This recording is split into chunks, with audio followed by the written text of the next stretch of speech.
Hi வணக்கம். இன்றைக்கு நாங்கள் பீட்ரூட்டை வச்சு தான் ஒரு வறுவல் ஒன்று செய்ய போகிறோம். இந்த பீட்ரூட் வறுவல் செய்கிறதுக்கு 2 நிமிடம் போதும், அதிக நேரம் இதுக்கு தேவைப்படாது. இந்த பீட்ரூட் மிகவும் சுவையாக இருக்கும். சோத்தோட புட்டோட சாப்பிடலாம், நல்லா இருக்கும். எல்லா சாப்பாடோடையும் சாப்பிடலாம். அவ்வளவு நல்ல சுவையாக இருக்கும். 2 நிமிடத்தில் நாங்கள் செஞ்சு முடிச்சிடலாம். அதுக்கு நீங்கள் பீட்ரூட் வாங்கும்போது சிறிய பீட்ரூட்டாக வாங்க. சிறிய பீட்ரூட்டில் செய்யும் பொழுது தான் கூட டேஸ்ட்டாக இருக்கும். இந்த மாதிரி குட்டியாக வாங்குங்க.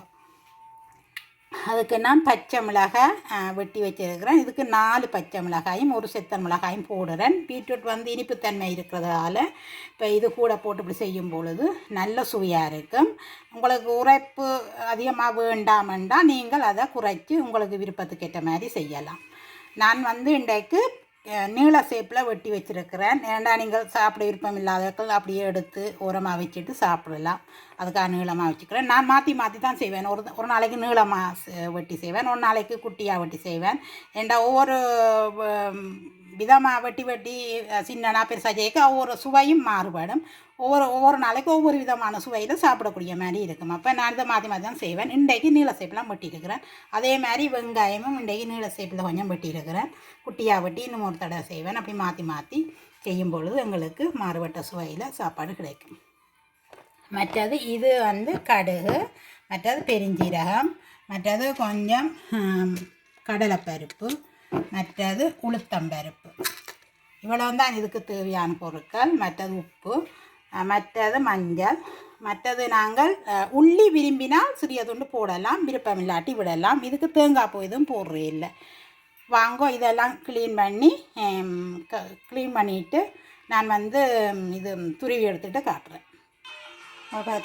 துருவி எடுத்துட்டேன் பாருங்க. இவ்வளோ வந்திருக்கு எனக்கு.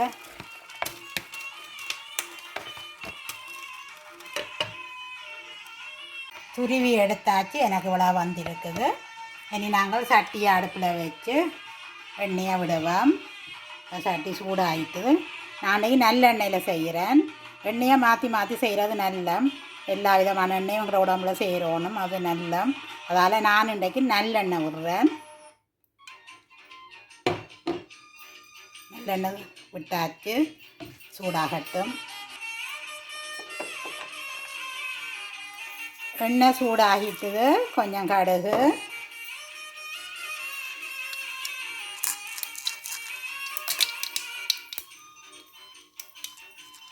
அடுத்தது கடலைப்பருப்பு,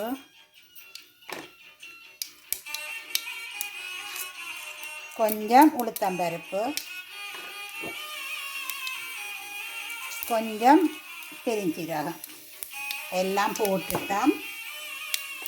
நான் கொஞ்சம் ஒரு சிறிய உள்ளி போடுறேன்.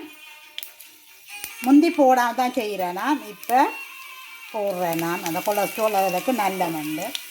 கொலஸ்ட்ராலை உள்ளி வெட்டுமா, அதால் அதில் போடுறேன். வெங்காயத்தையும் போடுவேன்.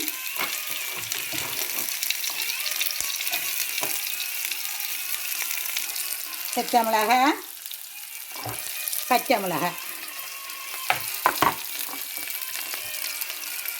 எல்லாம் போட்டாச்சு.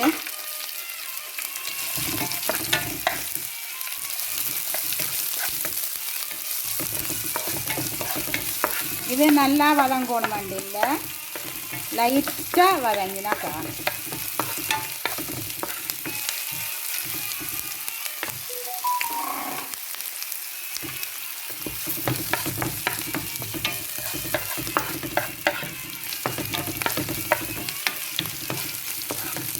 நான் பழமையாக சின்ன நான் வெட்டி செய்வேன்.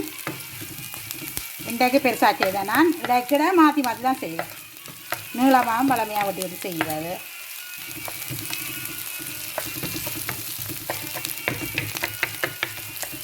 ஓகே, இப்போ நாங்கள் இவ்வளோந்தான். இதை போடுவோம். பீட்ரூட்டை போடுவோம்.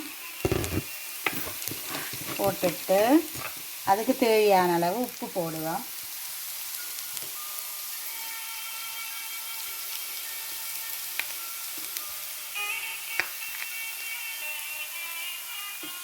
உப்பு,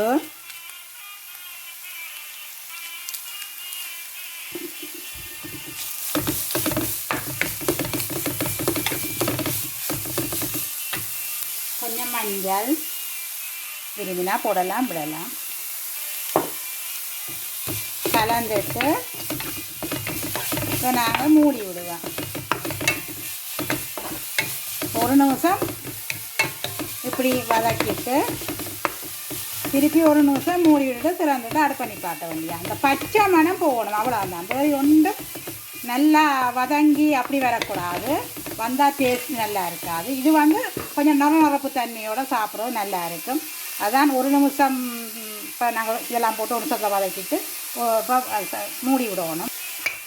இப்போ மூடி விடுறேன். ஒரு நிமிஷம் இருந்தால் காணும் மூடி.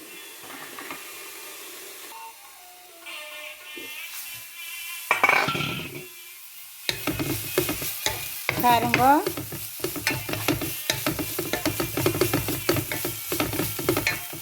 ஒருக்கா இப்படி கிளறி விட்டுட்டு திருப்பி மூடி விடணும்.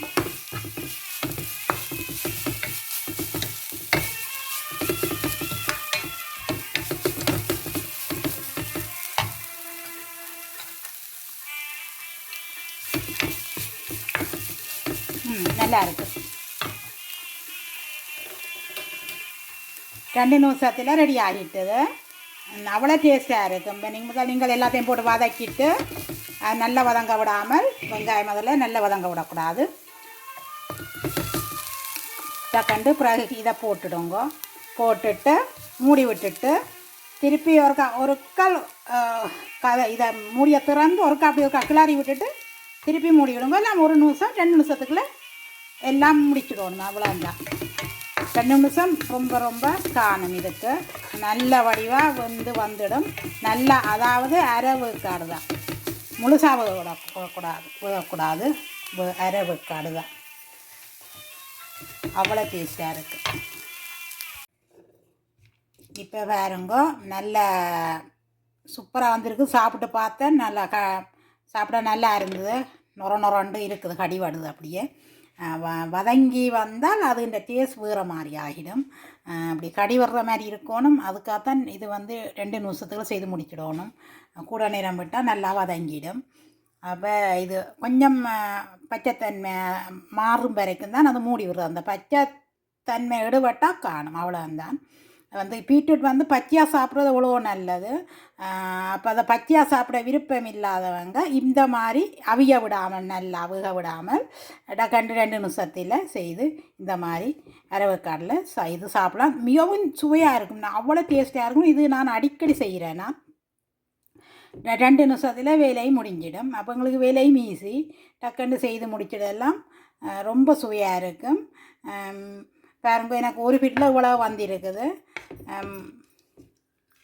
பாருங்க, நீங்கள் 2 பீட்ரூட்டில் செய்கிறண்டாலும் சின்ன பீட்ரூட்டாக வேணுங்க. 2 பீட்ரூட்டோ 3 பீட்ரூட்டோ செய்கிறண்டாலும் சின்ன பீட்ரூட்டாக வேணுங்க. பச்சை மிளகா நான் கூட போட்டு செய்தேன். நான் 4 பச்சை மிளகா, ஒரு செத்த மிளகா போட்டது. அப்படி செய்யும் போல தான் இது இந்த டேஸ்ட் அவ்வளோ நல்லா இருக்கும். ஒரு தடவை இதே மாதிரி செய்து சாப்பிட்டு பாருங்க. திருப்பி அடிக்கடி செய்வீங்க நீங்கள். பாருங்க, எனக்கு ஒரு பீட்ரூட்டில் அவ்வளோ வந்தது. நீங்கள் உங்களுக்கு எத்தனை பீட்ரூட் தேவையோ அதை போட்டு நீங்கள் இதே மாதிரி செய்யுங்க. ஒரு தடவை செய்தீங்கன்னா நீங்கள் நெடுகளும் அடிக்கடி இது செய்வீங்க, அடிக்கடி செய்து சாப்பிடுவீங்க. அவ்வளோ நல்லா இருக்கும், அவ்வளோ சுவையாக இருக்கும். இதே மாதிரி நீங்களும் செய்து சாப்பிடுங்க. அண்டே நான் கீரை வர செய்தேன். நான் இன்றைக்கு கீரை சுண்டல் ஏற்கனவே பதிவு போட்டிருந்தேன், கீரை சாதம் போட்டிருந்தேன். இன்றைய வர வீடியோ எடுக்கல. மற்றது முருங்கைக்காய் கறி, சோறு. இது எனக்கு ஒரு பீட்ரூட்டில் இவ்வளோ வந்திருக்குது. உங்களுக்கு எத்தனை பீட்ரூட் தேவையோ வாங்கி செய்யுங்க. எத்தனை 2 3 வாங்கும் பொழுது சின்னனா வாங்கி கொள்ளுங்க. 3 பீட்ரூட்டோ 4 பீட்ரூட்டோ குட்டியாக வேணுங்க. குட்டி தான் நல்ல டேஸ்ட்டாக இருக்கும். பெரிய பீட்ரூட் அவ்வளவு நல்ல சுவை கொஞ்சம் நல்லா இருக்காது. அதனால் நீங்கள் சிறிய பீட்ரூட்டாக வாங்கி செய்யுங்க. பீட்ரூட் பச்சையாக சாப்பிட்றது எவ்வளோ நல்லது உடம்புக்கு. உங்களுக்கு பச்சையாக சாப்பிட விருப்பம் இல்லையாதவர்கள் இந்த மாதிரி அரவக்காடாக செய்து சாப்பிடலாம். அவ்வளோ சத்து நல்லது. இந்த பீட்ரூட் சுவையும் அதிகமாக இருக்கும். அடிக்கடி செய்வீங்க. இந்த வீடியோ உங்களுக்கு பிடிச்சிருக்குமென்னு நான் நம்புகிறேன். லைக் பண்ணி சப்ஸ்கிரைப் பண்ணி கருத்துக்களையும் எழுதுங்க. நன்றி, வணக்கம்.